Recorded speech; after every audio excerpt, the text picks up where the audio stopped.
Whelan here for GetMoreSports.com, and what a weekend it was in college basketball. Conference play is underway.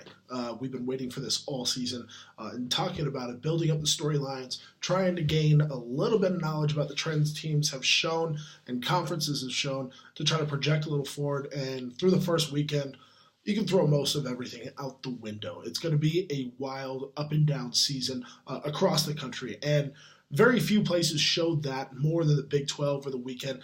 Not to say that it was topsy-turvy in terms of teams getting big upsets or anything like that, but to me, I've talked a lot about Kansas this year and how I've been a little bit underwhelmed by them, especially Wayne Selden Jr., and what do? Well, they smack Baylor by almost 30 points at home. That's a statement win by the Jayhawks, who have been ranked number 2 or number 3 in the country for weeks now. A lot of people not giving them enough credit, and now, and myself is included in that group, and now they look like maybe the best team in the country with that win over Baylor.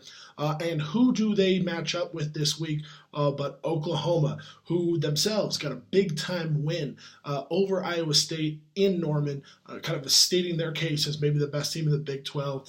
This is going to be a powerhouse matchup between two traditional Big 12 powers.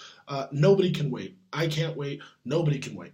So that one's definitely going to be explosive and exciting and dynamic. Can't wait to see what happens in that one. We'll be here to recap it and kind of project forward what we learned from there.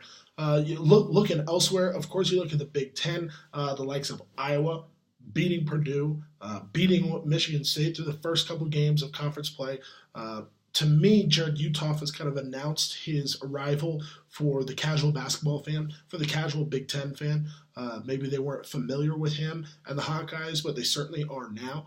Then you look at Butler dropping to 0-2 in conference play. Obviously, they probably had the toughest 2-game stretch to open conference play as anybody in the country.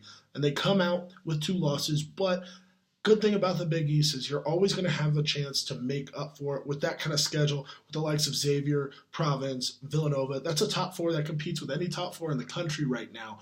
And they belong in the conversation. They are 0-2, but let's not jump to any big-time conclusions about Butler and what they might or might not be able to do going forward just based off of those 2 losses.